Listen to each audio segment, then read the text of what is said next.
कर चुके हैं। Today we will cover the topic of functions. Functions का टॉपिक कवर करेंगे।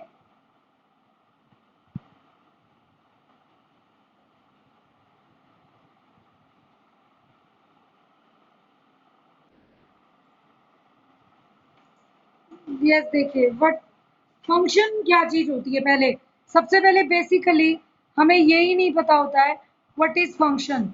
तो फंक्शन में हम डेफिनेशन में लेंगे, वैसे हमने ये पढ़ रखा है, एक ऐसा रिलेशन जो एक एलिमेंट डोमेन के एक एलिमेंट को रिलेट करता है दूसरे रेंज के एक एलिमेंट से, तो हम उसे फंक्शन बोलते हैं। डेफिनेशन में हम ये कह सकते हैं, let X and Y be two non empty sets. ठीक है, let x and y be two non-empty sets such that, हम ऐसे ले लें, non-empty sets a function और मैपिंग, फंक्शन कह लो या मैपिंग कह लो, f from x to y, जिसे हम ऐसे भी लिखते हैं f from x to y is a rule। ये एक ऐसा रूल है by which each element of x, X set जो आपका डोमेन सेट है उसका हर एलिमेंट इज एसोसिएटेड टू, सबसे बड़ी बात यही देखनी है, associated to unique element y belongings to y। तो we say f is a mapping from function x to y। f एक मैपिंग हो जाएगी फंक्शन x टू y। यहाँ पर आपका सेट x होता है, इसको बहुत ध्यान से समझेंगे किस चीज को हम फंक्शन कह सकते हैं। हमारे पास प्रॉपर्टी क्या होती है, x का कोई भी एक एलिमेंट उठाऊं वो y के किसी यूनिक एलिमेंट के साथ, सपोज x1 है y1। अब ऐसा हो सकता है x2 भी y2 से जुड़ जाए और x3 भी y3 से जुड़ जाए, कोई प्रॉब्लम नहीं है, लेकिन x2 का आंसर तो एक ही है ना y2, x3 का आंसर भी एक है। एक पॉइंट के दो आंसर नहीं होंगे, लेकिन दो पॉइंट्स का एक सेम आंसर हो सकता है। ठीक है, तो y बिलोंगिंग टू y, हर एक एलिमेंट का हमारे पास एक इमेज होता है, और y के हर एलिमेंट के लिए x क्या कहलाता है, x is known as a pre image. हम सेट x को हमेशा बोलते हैं बेटा डोमेन, एंड जो सेट y होता है y इज कोडोमेन। अब y के सभी एलिमेंट्स आंसर नहीं होंगे,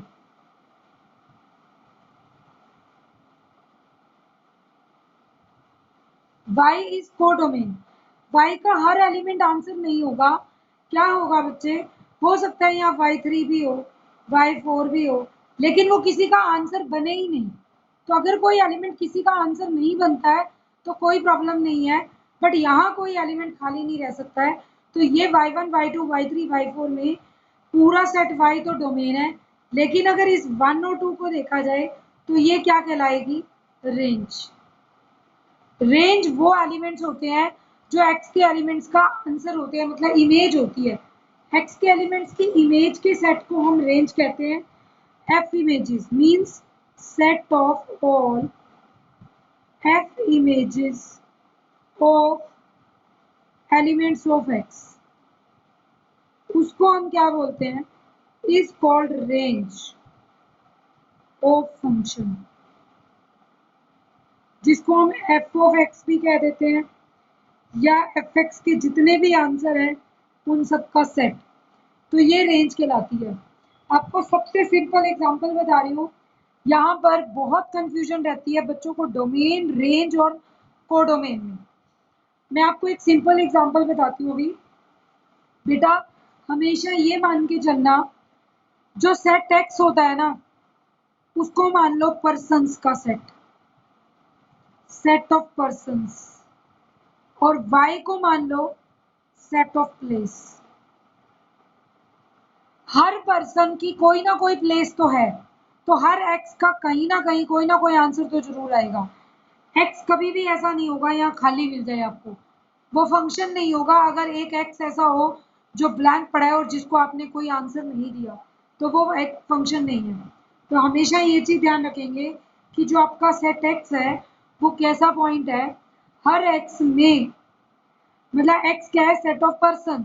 अब हम लोग, आप हो इस टाइम, आप अपने घर पे हो, क्लास लग रही है, कोई बच्चा कहाँ बैठ के पढ़ रहा है, कोई कहाँ है, टीचर है तो वो अपनी प्लेस पे है, आपके फादर हैं कहीं जॉब पर गए हैं तो वो अपनी प्लेस पर है, मदर अपना काम कर रही है वो अपनी प्लेस पे है। मतलब एक टाइम पर हर पर्सन किसी ना किसी प्लेस पर होता है, तो कोई ना कोई प्लेस तो उसको अलॉटेड है। जो भी हमने सेट ऑफ पर्सन्स की बात की, आपने आप कुछ लोगों के नाम लिख लिए, 20 लोगों के, वो जरूरी नहीं है आपके साथ हो, लेकिन वो 20 पर्सन किसी ना किसी प्लेस पर हैं। अब set of places, set of places पर आऊं तो क्या होगा, सेट ऑफ प्लेसेस पर आऊं तो हो सकता है कोई ना कोई ऐसी प्लेस हो जहां कोई पर्सन भी ना हो, ऐसी तो जरूर मिलेगी। अब आप इस टाइम अपने घर में भी है, सभी रूम्स में तो सब नहीं बैठे, आपको कोई रूम ऐसा भी मिलेगा जहाँ कोई नहीं है, गार्डन है, सब गार्डन में कोई नहीं है। अब इस टाइम अगर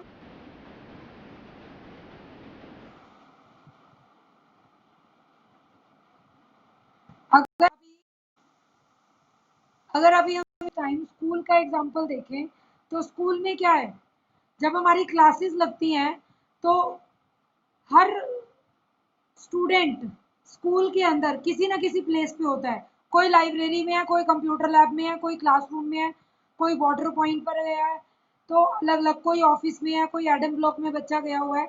it means every person, teachers है तो वो भी किसी क्लासरूम में या स्टाफ रूम में है कोई, तो कोई ना कोई पर्सन, हर पर्सन किसी प्लेस पर। बट अगर स्कूल की बिल्डिंग देखी जाए, तो एक पर्टिकुलर टाइम पर देखा जाए, तो हो सकता है आपकी लाइब्रेरी बिजी है, आपके 4 क्लासरूम बिजी हैं, शायद टॉप फ्लोर के क्लासरूम यूज ही नहीं हो रहे हो, उस टाइम वो ब्लैंक हो, तो पूरे स्कूल की बिल्डिंग तो कोडोमेन हो गई। ठीक है, सभी बच्चे टीचर्स मिलकर डोमेन बनाते हैं, स्कूल का बिल्डिंग कोडोमेन हो गया। जहां जहां पर टीचर स्टूडेंट हैं, जो जो प्लेस किसी पर्सन से ऑक्यूपाई है, वो रेंज हो गई। और जो रूम्स खाली पड़े हैं, बंद पड़े हैं, इस टाइम अगर मान लो ग्राउंड में कोई नहीं है, स्कूल लग रहा है लेकिन गेम पीरियड किसी का भी नहीं है, तो वो चीजें भी तो कोडमेन का पार्ट है, लेकिन वो रेंज का पार्ट नहीं है। खाली वाली जगह भी मिलाकर स्कूल का पार्ट है, लेकिन वो रेंज का पार्ट नहीं होते। ये हमेशा याद रखना, आपको कभी भी प्रॉब्लम नहीं आएगी। ठीक है, नेक्स्ट, ये आपके पास एग्जाम्पल है जिससे आप आसानी से समझ सकते हैं। अब एक बात बताइए, ऐसा क्या कभी हो सकता है, आप फंक्शन को देख के बता देंगे।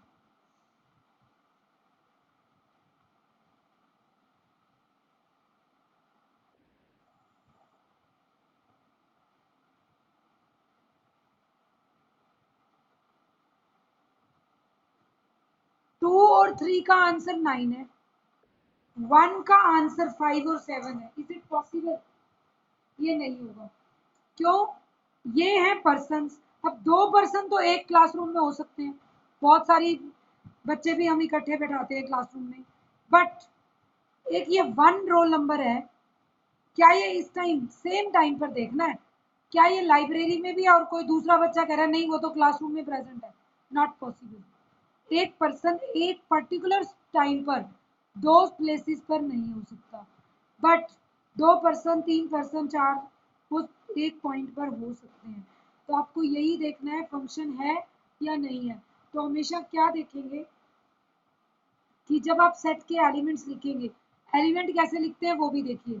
1 का आंसर 5, 1 का आंसर 7, 2 का आंसर 9, 3 का आंसर 9। तो आपको फंक्शन को देखते ही ड्रॉ करने की जरूरत नहीं है, पता ये 1 क्या है, रिपीटेड। और अगर एलिमेंट रिपीट हो गया, एक्स का एलिमेंट रिपीट हो गया, गलत है, फंक्शन नहीं है। वाई का रिपीट हो, कोई प्रॉब्लम नहीं है। एक्स का एलिमेंट, ध्यान रखेंगे, एक्स में नो एलिमेंट रिपीटेड, एक तो x का एलिमेंट रिपीट होगा, इसका मतलब 2 बार उसकी 2 इमेज हो गई, तो वो गलत है। हाँ, या तो दोनों बार सेम लिखा हो 1 5 1 5, तो कोई प्रॉब्लम नहीं है। बट 1 5 है और 1 7 है, तो रिपीट हो गया, तो x नो एलिमेंट रिपीटेड। दूसरा, मान लो यहाँ 4 है तो भी ये फंक्शन नहीं है। No element of x remain vacant, खाली नहीं बचना चाहिए, तो वो भी नहीं होगा। x का कोई एलिमेंट खाली ना बचे और एक के दो आंसर ना हो। 2 का 3 का एक आंसर हो सकता है। y में कोई खाली बच जाए कोई दिक्कत नहीं है, ठीक है। तो हमें ये चीज देखनी है फंक्शन है या नहीं है। इस तरीके से हमें पता चल जाता है। 1 मार्क में क्वेश्चन आता है, tell this is a function और नॉट, तो ये आपको पहचान बतानी होती है। आपके वेन डायग्राम से मैंने आपको एरो डायग्राम से एक्सप्लेन कर दिया। नेक्स्ट देखिए, नेक्स्ट है ईच एलिमेंट। ये तो आपको बता दिया। फाइनली क्या हो गया, each element X is associated to unique element of Y. Two और मोर एलिमेंट्स एक्स के एसोसिएट हो सकते हैं सेम एलिमेंट वाई से। There may be some elements of Y which are not assign to any element of X. कुछ element Y के ऐसे भी मिलेंगे जो एक्स से एसोसिएट नहीं है, ठीक है। नाउ नेक्स्ट आपके पास आता है sum of two functions means algebra. ये पता होना चाहिए of real functions. Algebra of real functions, sum of two functions कैसे लेते हैं। Let f is from set x to r and g is from set x to r। सबसे important बात, अगर फंक्शन का सम करना है तो दोनों फंक्शन सेम डोमेन रेंज लेनी चाहिए। f is a function from set x to r, g is a function from set x to r, be two real valued functions on set x, then their sum f plus g is defined as that function from x to r which associates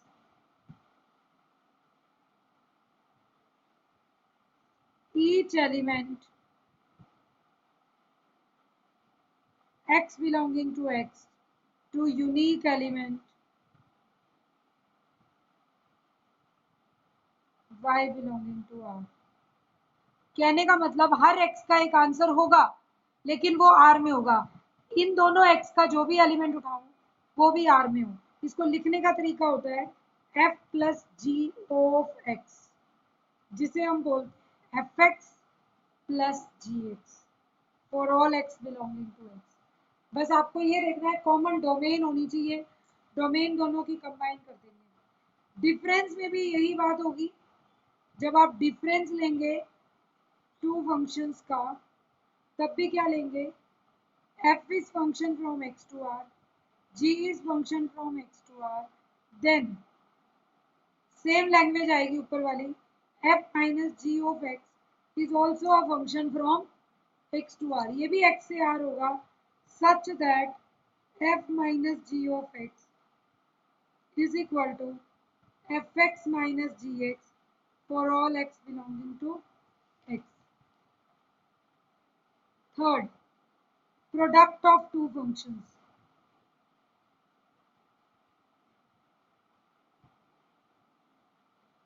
product कैसे करेंगे, algebra में सारी terms आ जाएंगी। जब आप product की बात करेंगे तो अगर बेसिक प्रॉपर्टीज क्लियर है ना, फंक्शन के क्वेश्चन आराम से कर सकते हैं। प्रोडक्ट में होता है एफ अगर फंक्शन है एक्स से आर, जी अगर फंक्शन है एक्स से R, be two real function, then their product F G is also a function. और वो भी कैसा होगा, X to R. F G भी फंक्शन होगा बेटा X to R, such that fg of x is equal to fx gx for all x belonging to x। तो वो भी प्रोडक्ट हो जाएगा fx और gx का, ठीक है। नेक्स्ट फोर्थ, प्रोडक्ट के बाद quotient means division of two functions. Quotient of two functions क्या होता है? अगेन एफ एक एक्स से आर है, जी भी एक फंक्शन है एक्स से R, be two real valued functions. ये सब रियल वैल्यूड फंक्शंस ले रहे हैं हम। Be two real valued functions on set x, then we define f by g of x to r such that, क्या rule लेंगे अब? वही same f by g of x हो जाएगा fx by gx for all x belonging to x। But सबसे important, इसमें एक condition आएगी, provided gx is non zero. Denominator वाला फंक्शन जीरो ना बन जाए, ये ध्यान रखना है। अगर वो जीरो नहीं है तो आप इसको लिख सकते हैं, ठीक है। नेक्स्ट नेक्स्ट है बेटा reciprocal of a function.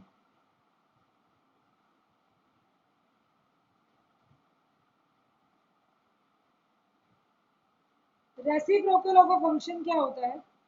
Late f is a function from x to r।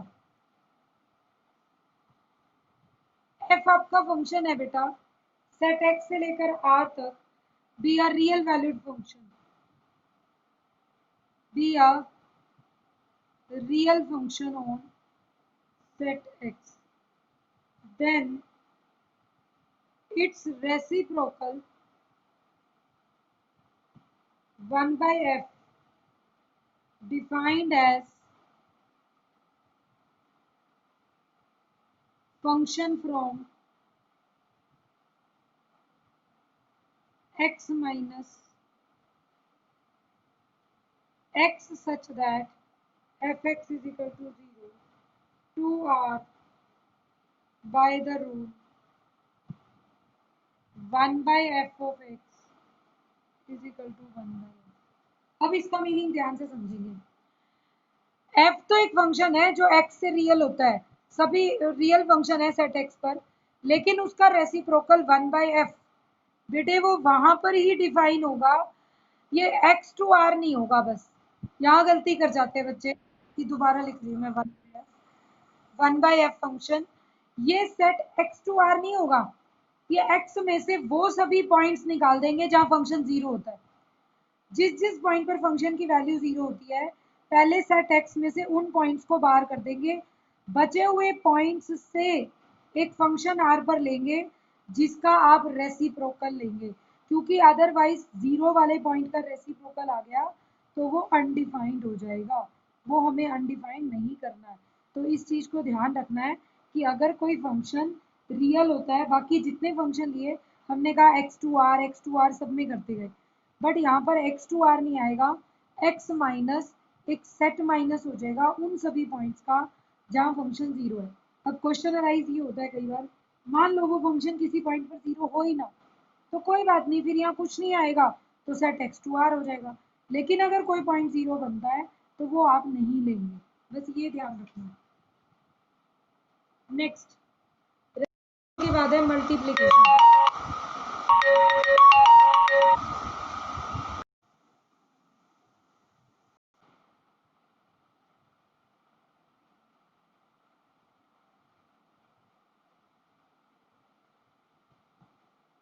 Multiplication of function by scalar. Let f is a function from x to r be a real value function on set x. Then we define its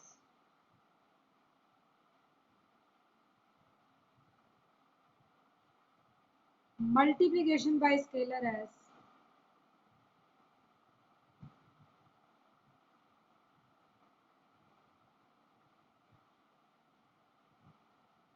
CF is a function from x to r such that CF of x is C into fx for all x belonging to x। मतलब वो CF of x लोगे तो C constant बाहर आ जाएगा और f of x रह जाएगा, where C is a real number, scalar भी कह सकते हैं इसे ब्रैकेट में। तो ये आपके फंक्शंस का टाइप्स है। फर्स्ट फंक्शन जो आपका स्टार्ट हो रहा है एक्सपोनेंशियल फंक्शन, जो हमने +1 में नाम पढ़ लिया था और हमें पता है e raise to power x क्या होता है 1 प्लस एक्स बाई 1, फिर x square by factorial 2, x cube by factorial 3, so exponential function का मतलब होता है पावर में कोई वेरिएबल लिया हो। और हम लोगों को हमेशा एक ही समझ में आई हुई है बात, एक्सपोनेंशियल फंक्शन हमेशा किसको बोलते हो, e की पावर x को नहीं, a की पावर x भी जो भी रेज टू पावर में है that is a part of exponential function. The function which associates number a raised to power x to each real number x called exponential function। उसको हम exponential function कहते हैं and is denoted by fx is equal to a raised to power x। हम इसे fx is equal to a raised to power x कहते हैं।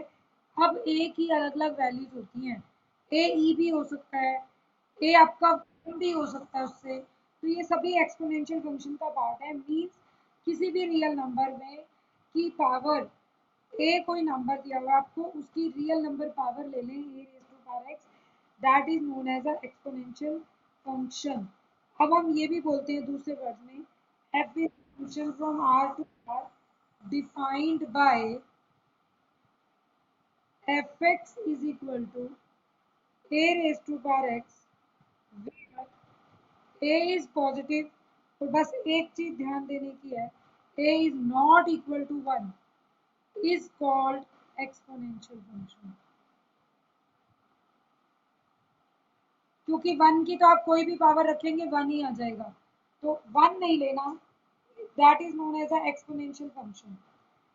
अब domain और रेंज क्या होती है, आपको बेसिकली ये बातें पूछी जाएंगी कि ये फंक्शन है, इसकी डोमेन क्या है, रेंज क्या है। वैसे हमने +1 में भी ये चीजें पढ़ी हुई हैं।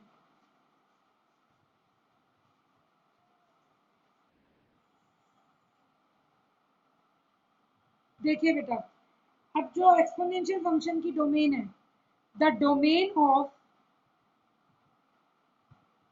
exponential function is set of all real numbers।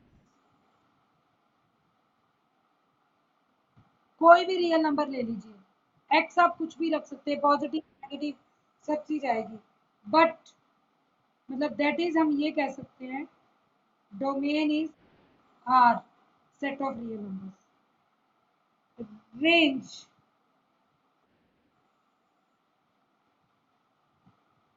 of exponential function is 0 to infinity। Why? As it attains only positive values। क्यों? अगर a की पावर x है, अगर a की पावर -10 भी आ गया तो 1/a की 10 बन जाएगा। सॉल्व होने के बाद 0 पॉइंट समथिंग आ जाए, नेगेटिव नहीं होगा, तो जो भी आंसर आएगा वो आपका 0 और इंफिनिटी के बीच में ही आएगा। अब हमारे पास दो केस अराइज होते हैं a की वैल्यू के लिए, when a is greater than 1 and when a is between 0 and 1। Negative की पावर्स हम नहीं ले रहे हैं, क्या क्या ले सकते हैं हम, जो a नंबर लिया था वो हमने ये कहा था कि कोई भी x लेंगे तो आपका जो a है दैट इज पॉजिटिव। ये डेफिनेशन में अभी पीछे वाले उसमें हमने डेफिनेशन की थी, क्या लिखा था कि एफ एक्स ए की पावर एक्स होता है, ए पॉजिटिव होना चाहिए और ए 1 के बराबर नहीं होना चाहिए, तो ये डेफिनेशन है। तो ए नेगेटिव तो लेना नहीं। अब पॉजिटिव के दो केस बनते हैं, हो सकता है वैल्यू 1 से बड़ी हो सकता है 1 से छोटी हो, 0 और 1 के बीच में हो। तो फर्स्ट केस, इनके ग्राफ अलग अलग बनेंगे। When A is greater than 1, जब आपकी वैल्यू ए 1 से ग्रेटर है। देखिए कैसे, जब ए 1 से ग्रेटर होगा तो आप फंक्शन को खुद सॉल्व कीजिए, आपको समझ में आ जाएगा। हमारे पास एफ एक्स क्या है, ए की पावर एक्स, नंबर क्या है 1 से बड़ा, 2 ले लिया। 2 की जैसे जैसे एक्स इंक्रीज करेगा, पावर्स बढ़ेंगी तो ये इंक्रीज होगा, और पावर अगर डिक्रीज होगी तो ये डिक्रीज होगा।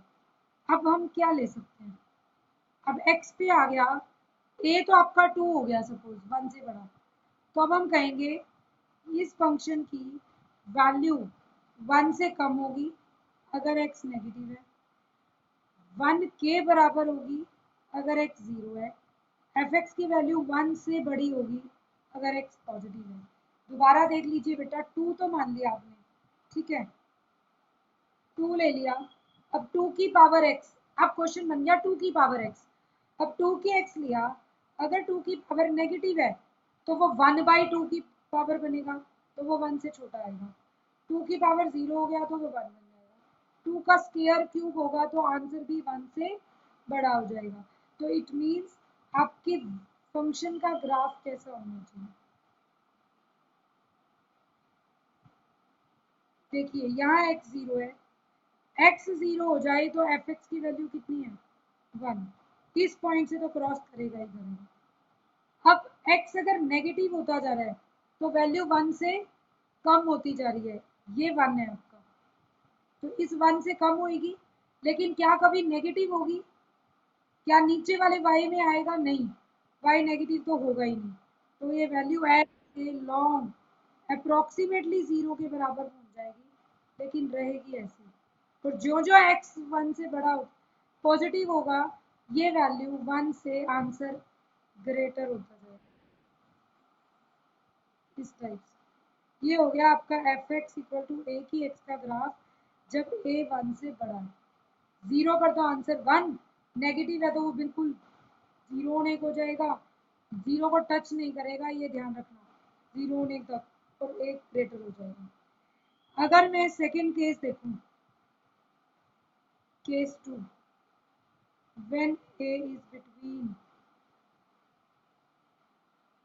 0 एंड 1, अगर ए 0 और 1 के बीच में है, अब आप एफ एक्स लिखिए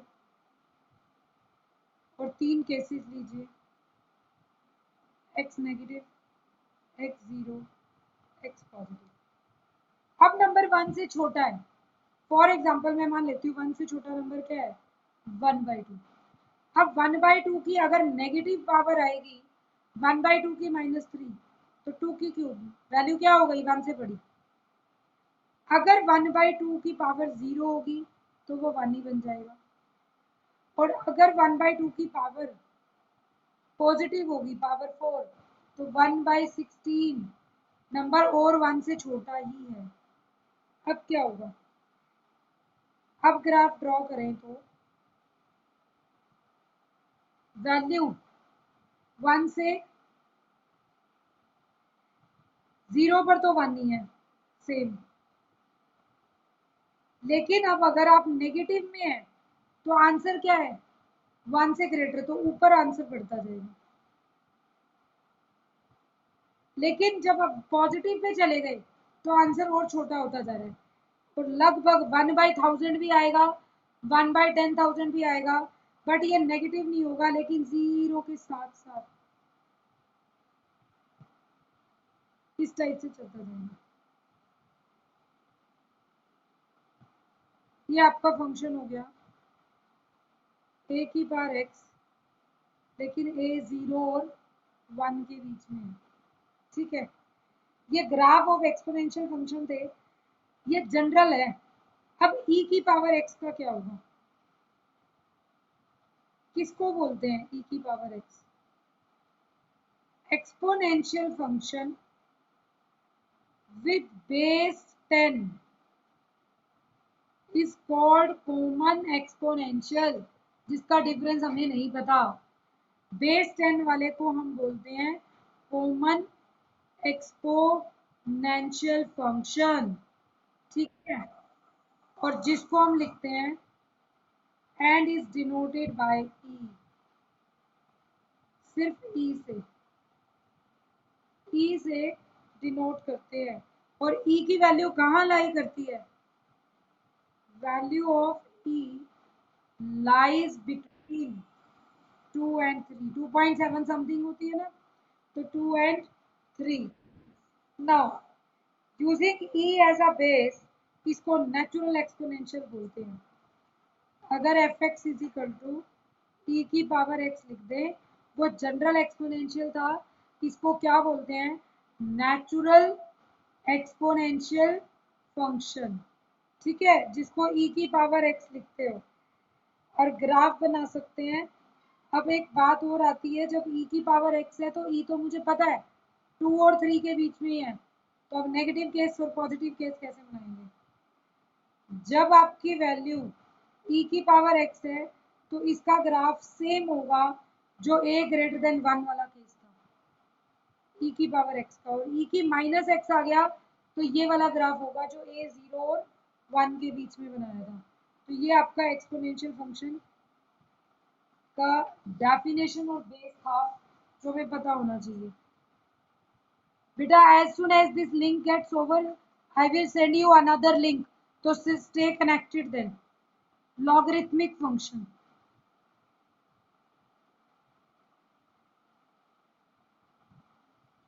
What do we mean by logarithmic function now? If a is positive and a is not equal to 1, then log function is defined as fx is equal to log ax where x greater than 0. और we have already studied, हमने ये रखा है log x is the number y। Actually में क्या होता है? log x the